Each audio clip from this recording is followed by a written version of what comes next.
Okay, testing. I've got some vocal here. I am 15 minutes early, and you guys can catch this on the front end. It's a video, obviously. You can scroll back. I want to talk about the CapSim performance for week number 1. So I'm going to go over to CapSim. Of course, I'm here till 7:30 or 8 o'clock if you've got some questions and so forth. And the usual, we'll go over here. And I'll sign in.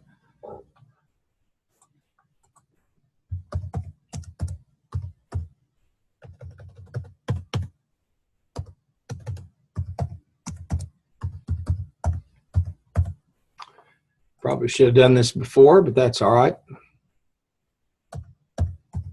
And I know that you guys meet at different times, but I always like to be here and anticipate. And here in a while, I'll go out and check to see if there's anybody in the lab. Let's take a look and see how we did. This is the first week of competition. And just to keep us on an even keel, let's talk about the schedule. Now, the competition round started on the 9th at 11 a.m. and it stopped this morning at 5 o'clock. And you see this over here, it auto processes these. So at 5, it just automatically processes where you're at. Then the 16th, now we've started the second round of competition. And then next week on the 23rd, we'll start the third round. And on the 30th will be the fourth round. And on the 5th round will be the 6th of November. The 7th of November will be the 13th of November is the 6th round, and the 20th of November will be the 7th. Will end the simulation. So you've got 6 rounds of competition, and the competition The competition rounds started on the 9th, and they end on the 20th of November. Now, at that point, you're going to be working on your board reports. So let me keep and go ahead and I am recording this, and you guys, I hope you're watching these because there's some important stuff. Now, this week you were to have turned in the faith integration response form, and I provided a place for you to turn it in. And what I'll do is I'll send this over to the dean's office, and then they'll farm them out and take a look at them because we like to look at see how people respond in each area. In addition, you have a self-developed quiz that's due out of the Parnell text. Next week is the 23rd. Physical attendance is required, okay? It is assessment night, and I need you here at class at 6 o'clock. I wouldn't ask you to do this except this is just an expectation in terms of the Peregrine people that were there, and we monitor the exam, and it's the 23rd, and it's due that evening. And let me see what time I made it due. Yeah, I gave you from on the 23rd, you'll have 3 hours to work on it, okay? So you need to be here at 6 o'clock, ready to work. I'll have the instructions out here for you, okay? And let me go back over to the modules so you can see this, how it kind of does it, works itself out in the timeline. So this week was the faith integration response form. You didn't have to be here, just needed to upload the work. Then next week, there are really 2 things going on. The senior survey, and we have the link for it, okay? And then the Peregrine, which is an assessment we do for you and this is important for accreditation and for your degree to have some currency and value out there in the workplace. People want to know, do you come from an accredited business school? Yes, you do. And one of the things we do to keep that accreditation is we do the assessment. Now, that gets us to the 23rd, okay? Then on the 30th, you'll notice this is not much here, but notice what we got going on. On the 23rd, it's team time, okay? And here's where I say meaning, this is time for you to start to work really to continue working on the competition, but this is the time at which you really do need to start to be working on your board report, okay? And remember, the board report, I've got instructions in there for you. I've got examples of board reports for you. And that's when we have the final class session is the Q&A. And as I've told you, I put a lot of weight on how you respond to the question and answer period. It tells me a lot about what you got. Now, obviously, your performance on the simulation is extremely important. Plays a big role in your grade, but also I look at how do you respond to my questions, okay? Do you seem to be in command? So if I see a group, a class, a group or a team that, one person answers all the questions, everybody else kind of shuffles and looks down to the floor, that's not going to go well for you. So you all need to know your stuff and be prepared to answer some questions, okay? And it's also another way that I can kind of give the faculty here some more assessment data to talk about how we seem to be doing in a very holistic fashion. And let me say this. Now, one final thing. Business dress is not required. We're up here at night. I don't want you to run around in suit and tie all day. That's crazy. So, appropriate class attire is fine, okay? But you don't have to be all dressed up. It's not absolutely required. I think I mentioned somewhere in the syllabus casual business, but we'll see if you're actually listening to these when I say, hey, casual business is not required. Just, if we were doing this in the daytime or something, it'd be different, but there's no one up here at night to impress, and I'll be impressed or not based upon how well you do in the simulation. So that gets us to the 30th of October. And of course, don't forget the day after the 30th of October is October 31st, 2017. You say, what's the big deal about that? Well, my friends, that is the 500th anniversary of Martin Luther nailing the 95 Theses on the wall, the start of the Protestant Reformation. Martin Luther at Wittenberg putting those theses on the church door. It's the 500th anniversary of that. So without that, we'd all be Catholics, which, but the good Lord works in mysterious ways. His things to get done. I've just had somebody come in here, and I see Jessica. Jessica, do you have a question? No, I'm okay. Okay. Well, what you'll want to do is I'm going to go ahead and mute your mic. But what you want to do is go back and catch me on the front end, because I'm going through some of the logistic details. And when I post this tonight, you'll want to notify your team, because I'm going through some of the logistics of what we've got going on in the next several weeks. Let me summarize again real quickly, okay, for everybody. First of all, this week, the Faith Integration Response Form should have been uploaded. And this reading is also due. Now, next week is the 23rd, and I'm emphasizing to everybody in this video, and of course, Jessica, you can help spread the word. It is assessment night, and there are two things going on that night.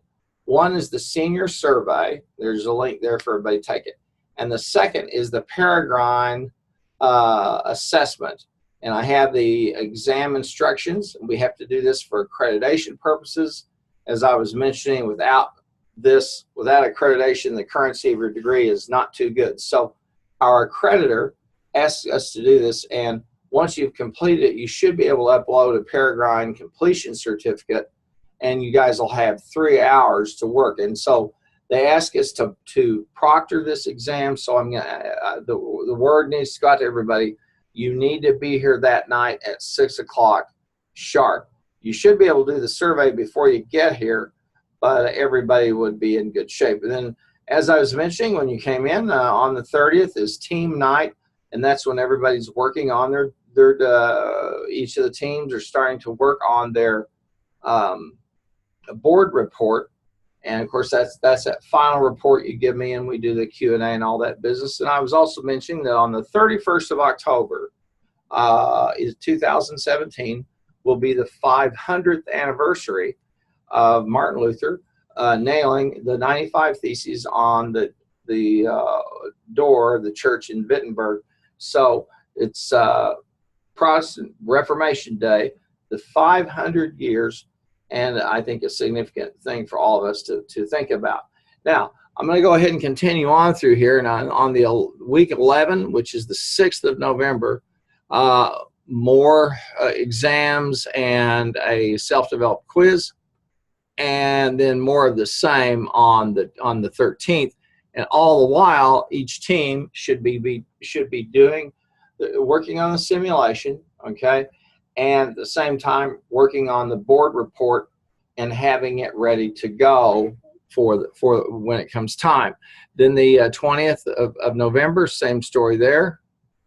Same story there for the 27th of November, okay, and then and I have a screencast on peer evaluation and board report for everybody, and the peer evaluations are due on the 4th, and that's the board report night is the 4th, and that's the Monday before finals week.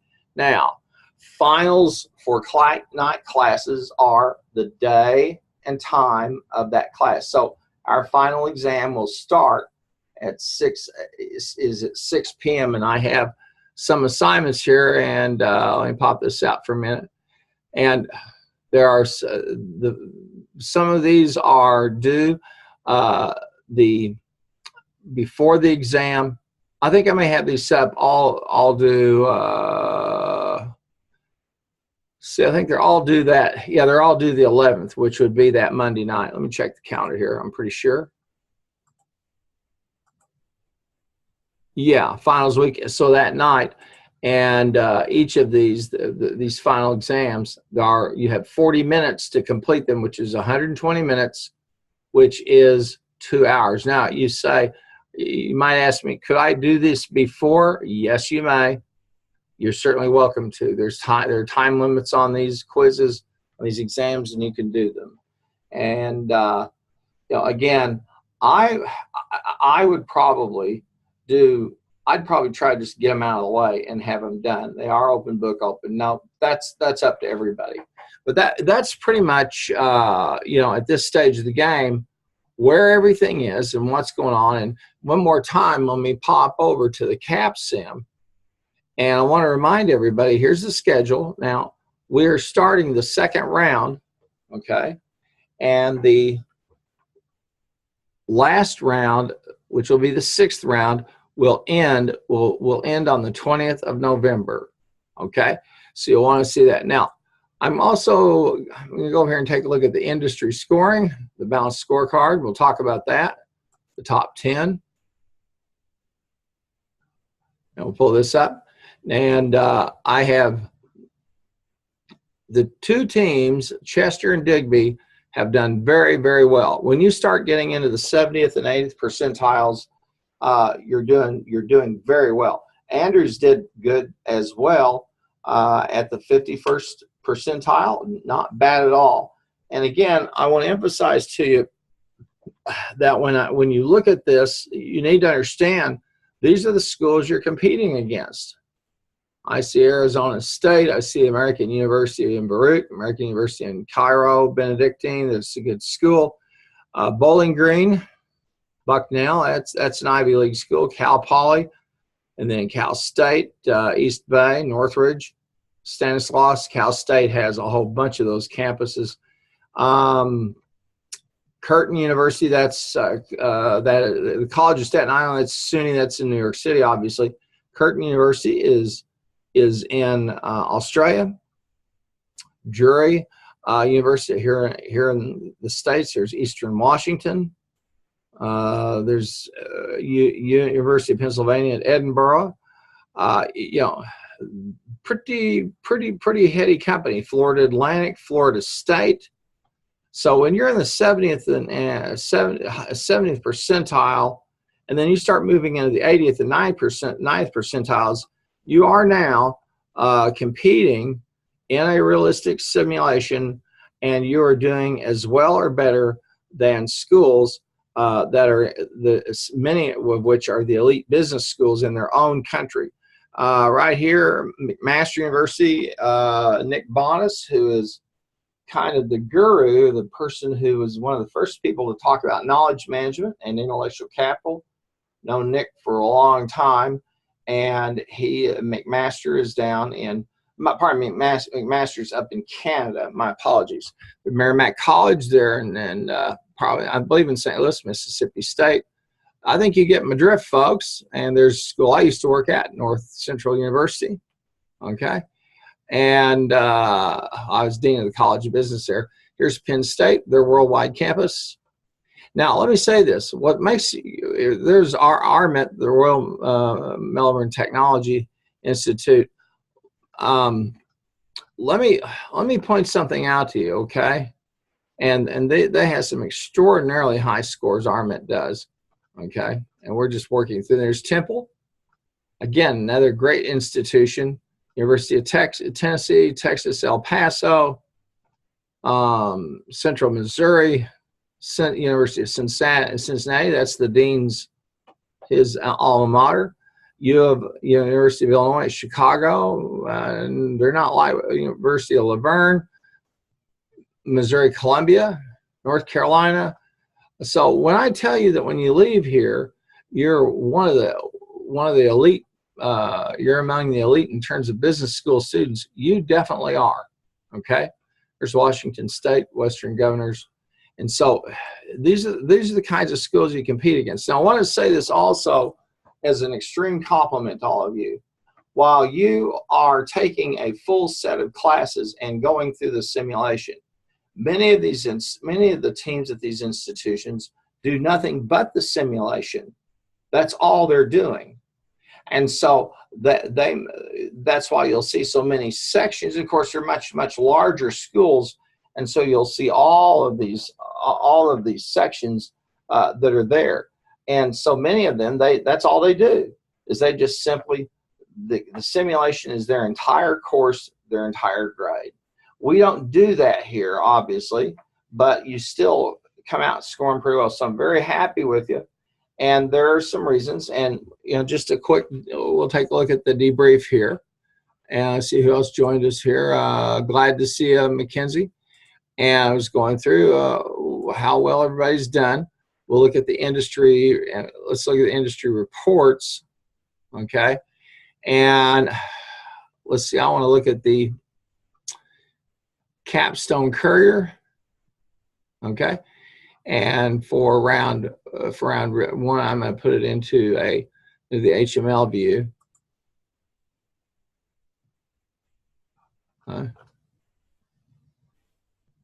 So how's everybody's doing?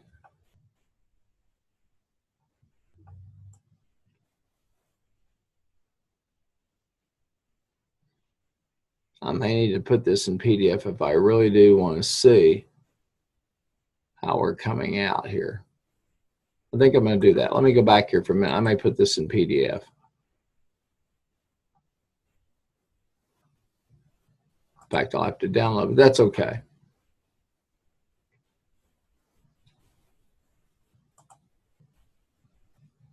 I'll wait for it to do its thing here.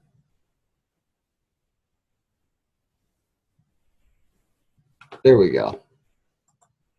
I may be able to see it a little bit better. Now, each team is going to need to go through this. Please don't tell me you're going to do this to me. Oh, I tell you what, sometimes I wish I ran the train. Okay. I'm going to have to view it in HTML and take my best shot with it. So it's not going to download here, render out for me. Let me see what I can do with this. One more time.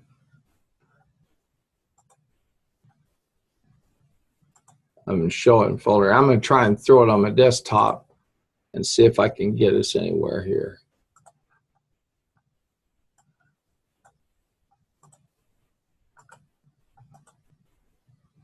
Yep, that'll work. Okay, now that works a lot better. You can see how everybody did. Baldwin, Andrews had fantastic sales. Same for Chester. Baldwin did pretty well. Digby, you're all kind of bunched up in there. And obviously the differences, became issues in terms of expenses and cumulative profits, okay, and the contribution margins. Now, Andrews and Chester, you got hurt a little bit because your contribution margin was close to 30, but it wasn't 30. You've got to have a contribution margin at 30 to start to rack up the points in the scoring. And I've gone through all of that with the scoring rubric, and you guys by now should be familiar with it.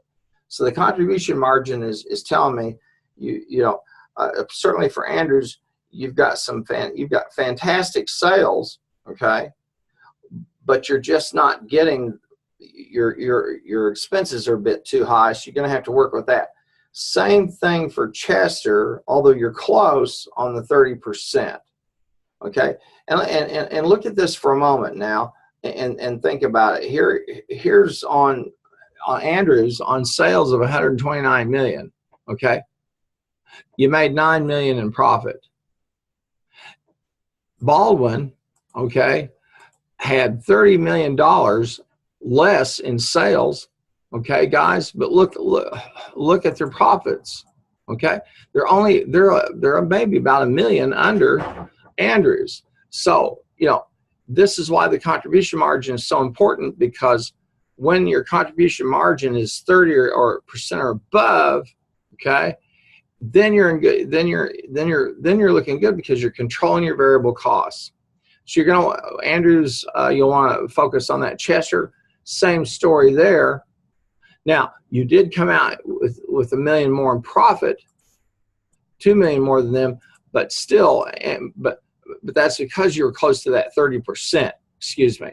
Digby, you're coming along very well. You had 111,000. That you had 111 million on sales. Your contribution margin again at 30%. You're looking good. So a little tweaking that needs to be done. Okay, and you'd be surprised how much that contribution margin contributes to how you're doing as far as your percentile ranks versus everybody else. Now, I'm going to skip the financial summaries and all that business, as well as the production analysis, all right? And I like to, as I've said before, I come right over to the perceptual map. We take a look at it and we start to talk about the traditional product. And as we've talked before, with this product, it's size versus performance. We're selling sensors, okay? And we have an ideal, we had the ideal spot, and we're seeing that northwest to southeast drift in the market as people want more powerful and smaller sensors. And you can see how that perceptual map has rendered itself out. Now, you have a whole bunch of people bunched up in here. And remember, we talked about this being right on target, then that green area, and then the rough edge area. That green area where you're in kind of the sweet spot, you may or may not get it perfectly. But the traditional buying criteria, okay, the age, and this needs to become something that just you really frame up in your brain really well. The buying criteria, what do people want for this product, okay? And that comes with the importance, okay? And then the expectations there. And remember, the industry analysis section will tell you how that changes round by round by round. And for example, in terms of the traditional product, okay, they expect the performance to go up 0.7 and the size to come down 0.7. Okay, and so you're going to see these criteria change, and in the industry analysis part, we talk about that, and you have SCADs, you have your guide, you have online stuff that gives you that data. This is really, it has to become a process where you just have that information in front of you as you're making those decisions. Now, again, you know, you did very well. When you're in the, even when you're in the 50th percentile with the kinds of schools that you're competing with, okay, and the fact that many of them, that's all they do is this. Even if you're at 50th percentile, I'm real happy right out of the chute. If people in the 70th percentiles, wonderful. And when you hit 80 and 90th percentiles, I'm ecstatic. That's all I could say, because you really are demonstrating a superior knowledge in terms of everybody else. So you guys you're coming along good. Now on this debrief piece, and you need to do this for every product segment. Take a look. Are there stock outs? Well, here we go again. I'm seeing Able stocked out, Baker stocked out, Cedar stocked out, and Acre and Bead. It's up to you to ask yourself, why did I stock out? Okay. Now I understand that with the inventory, you don't want to get dinged with it either. So it's a real delicate balance. And the problem is you're leaving money on the table. Okay. You're not getting the sales you should. But on the other hand, I want everybody, when you look at these top products in the traditional segment, look all the way on the far right and look at the customer survey. 35 versus everybody else. Okay, and look at the customer awareness, the customer accessibility. Okay, and so the timing of this is everything. Now, I want you to notice something. All right, let's look at Able. Look at the revision date. All right, the revision date is the 15th of April. All right, the way that you worked everything around, and so and at December 31st, the age is 2.4. Now, if you look at the age of all of the other products that are out there, the reason that Able came out so high on the customer survey is because you were as close to what everybody wanted as you could be. The mean time between failure, the list price, okay, your performance and your size coordinates, and what it looks like to me, Able, you bump the performance up a little bit, okay, which is good. Okay, it's very good. That's what helped you with the survey. Okay, so everybody, you see that kind of how that starts to build some momentum as you go along. But you stocked out, and the reason you stocked out is you were selling, your product had come on board early. Now, folks, listen. When you design your product, okay, if it doesn't come out till late in the year, you lose a ton of sales. Okay, and so what happened was, let's see here. Able came out in April. Okay, and then Cedar, Acre, and Bead came out in May. Okay, and then you have Baker, they came out in November. So you see these clumps of products coming out at these times, and the earlier ones stocked out. Now, Baker ultimately stocked out for a simple reason. By that point, everything's been sold off. So it looks like you kind of understand the strategic value of you understand the timing issue, okay? And the earlier you can get that product going, the more you start running, because otherwise you have to sell it at the old price.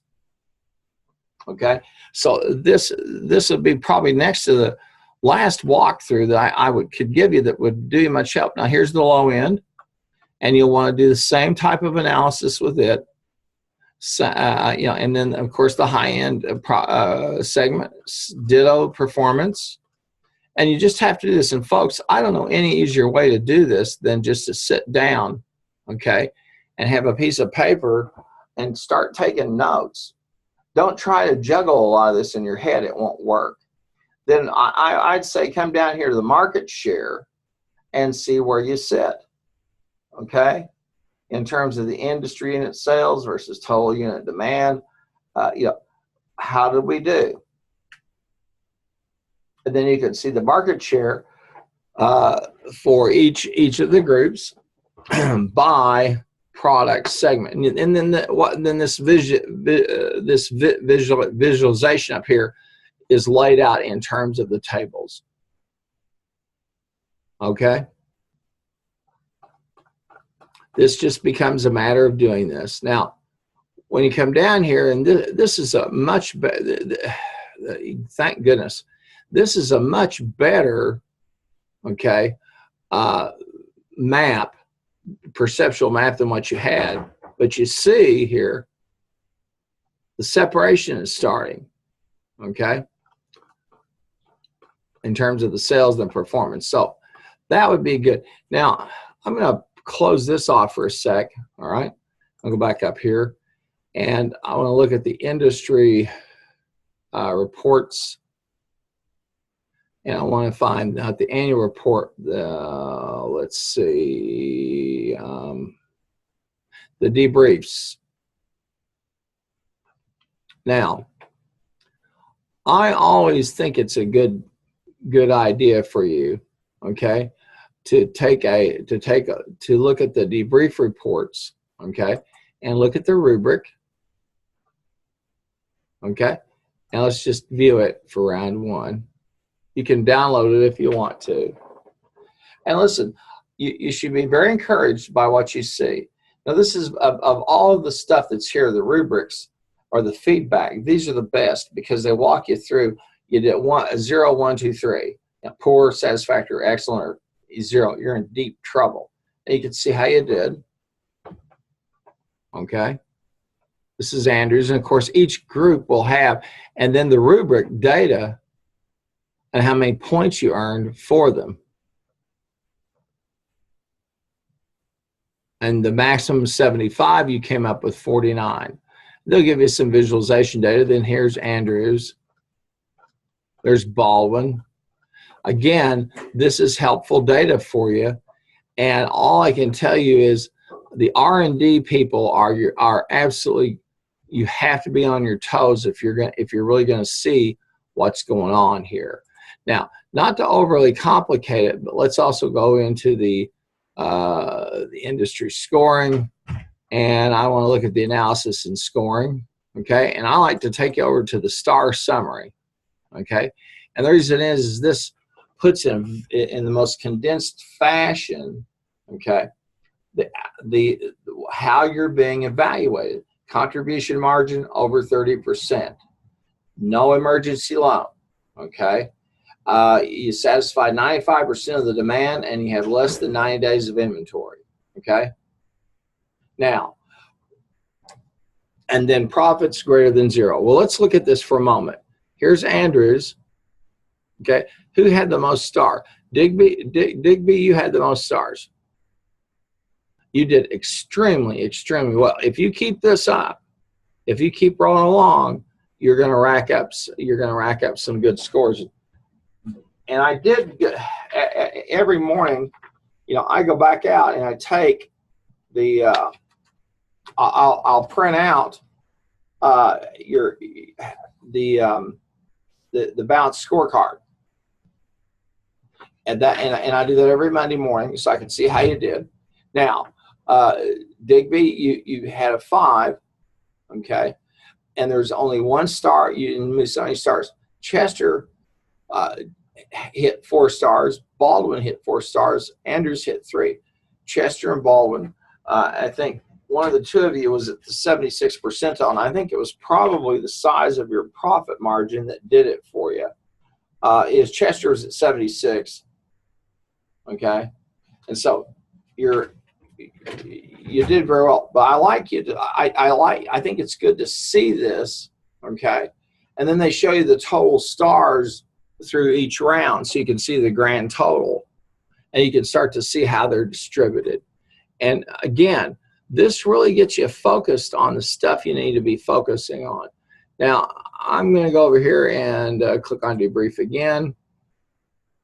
And let's see if I can get you is this the cap debrief? No, I didn't want this one. The Rubik, yeah, I don't want the Rubik debrief. I want the, we did the results to date, the star summary.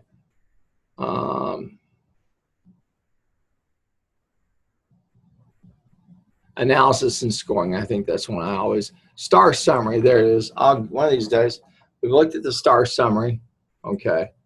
That's on the round analysis, I think. Pardon me, the analyst reports. I'm sorry, okay. Now, this will show you again in terms of total points versus cumulative, your cumulative totals, which are the same, but this will show you these little icons, okay. If you're looking really good, they're going to be all dark. If you ain't doing so good, okay. And on the customer satisfaction in the survey, there's some issues. Emergency loans, I had to do that. Profits, you're looking good. Margins, market share forecasting. You'll want to go in and take a look at each of these, okay, and see what they're trying to tell you, okay. But again, as I've said before, R&D is the most important piece right now. Look at the round analysis. Now, the round analysis is, for my money, my favorite. I'm going to tell you why. It's clear, it's clean, it shows you the stars, how well you did, the total you did for that, your total, and then your grand total as it rolls along. You can see the stars, so you can see in the matrix up here how well you did. This is company by company. And then you get some coaching, okay? Now, inventory is always the one that kills everybody, all right? And contribution margin can be a booger too. But I really encourage you, get this and read it, because this is almost like having somebody from Capstone sit down and say, okay, here's where you're doing good, and here are the typical, and they'll give you the typical kinds of things that are going on, okay? And so it's important to do that. But I can't emphasize enough to you on this first round, okay? 2 of the 4 of you are doing very, very well. 76th and 71st percentile is excellent, and that's Digby and Chester. Baldwin, not bad, 38%. It's a good start. Andrews, 51%, a decent start, a good start, and I know that you can do better. Of course, the computers, you know, that's our Erie and Ferris, and so you'll want to look and see what they're getting coached on too. But they're going to respond to you, and they've played this game hundreds of thousands of times by now, and so they really have a head up on this. So I like to do at the start of the first competition round, I like to kind of give you a debrief. And if I can answer some questions, I'm always happy to. But I normally, about 99% of the time, I go back and say, you need to go back and look at your performance and look at the guide. A key piece of all of this is just learning how to take the debriefing data and plug it in and make those, I call them the halftime adjustments, and so that you can do it and you can maximize your score. So let me pop up here for a minute and see if we've got any other people. There's still the 3 of us. And let me unmute everybody. And anybody have a question? Mackenzie, you have any questions? Oh, no, I don't. Okay. Well, folks, I'm gonna leave you on mute then. If you don't have any questions, I'm over here at the office, and I'm gonna leave it to you guys to work. And if you should have a question, here's what you can always do, and everybody should understand this. If I'm in a mode here, okay, you can always chat, and I'll get the chat, okay, I'll get a little light that lights up, and it will show me, and then I'll see your question, but nobody else does. So your chat questions are always private, okay? So if you're afraid of giving away information or something, you can do that. And I also use it for virtual office hours. If a student has a question they don't want everybody to see, then I tell them use the chat, okay? And I'll chat back, and respond because nobody can see that. And I do on all of my virtual office hours. I record all of them. I just do that as a matter of habit. So I'm here if you don't have any questions. I'll be on until about 7:30 or 8 o'clock. And so I'm going to let you folks take a look at where you are at this stage of the game, and we'll go from there.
Okay, I'm still here, and had a couple of folks who stopped by. Thank you.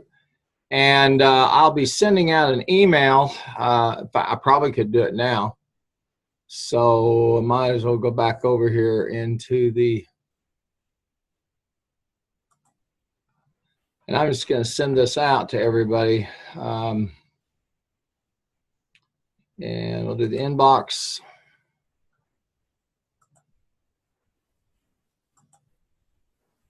And this will be business policy. I think that's everybody. That's the whole group.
And I'll see if I did what I needed to.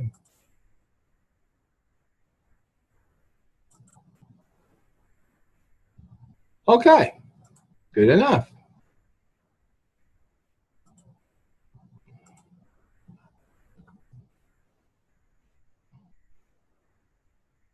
And we'll pop back over here.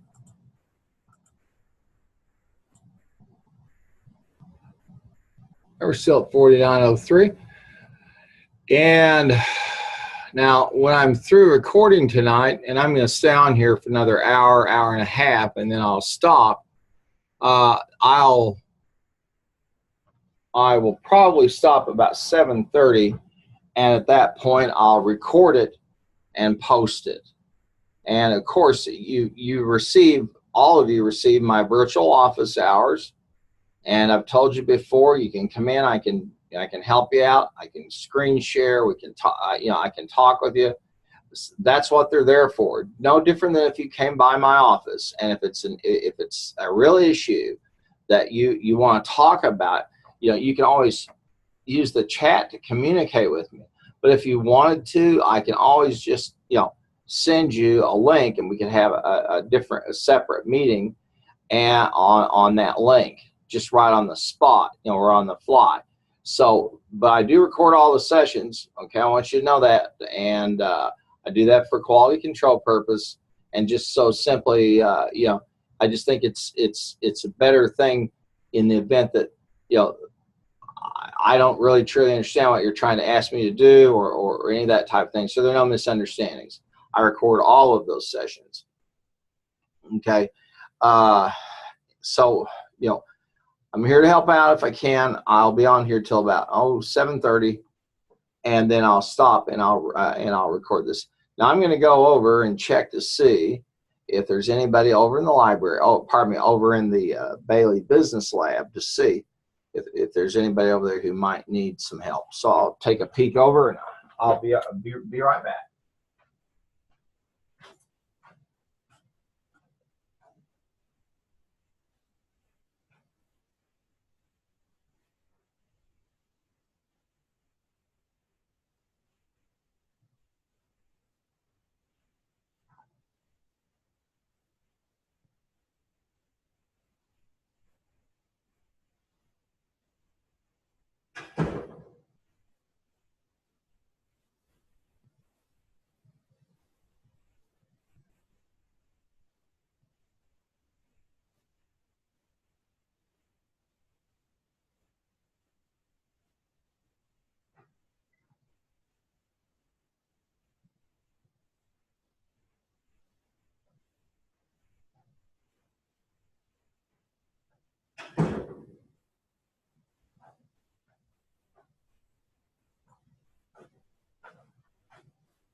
Now, there will be some times when I need to check email or something like that, where I'm going to need a little privacy since I'm up here, and so I probably will do is pause the screen, and I'll pause. I'll stop the share, or I'll pause it. Okay, and then if I want to, I can restart it.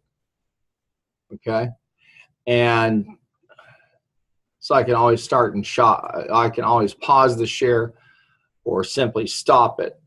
And I need to check my email, my school email. So I'm going to pause this share, and then when I'll come back here in a little bit, and I'll check, and then I'll open it back up for the screen share. But there's really nothing at this point for you to see, that we haven't covered. And so I'll take us back down to the modules. And then, of course, the CAPSIM and how you've done on it. What's going on? So I'm going to pause the share for a while.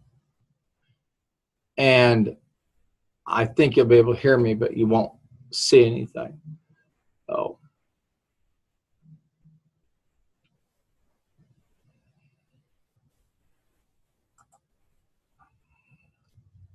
But I do need to go in and check some of my mail.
Mm.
Hey, listen, I wanted to ask you something. Do you have the dean's phone number by any chance?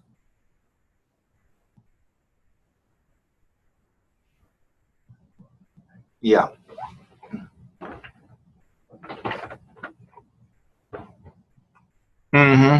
Well, he sent me an email. He wants to talk to me, meet with me next week. And hang on, I'm going to stop the share.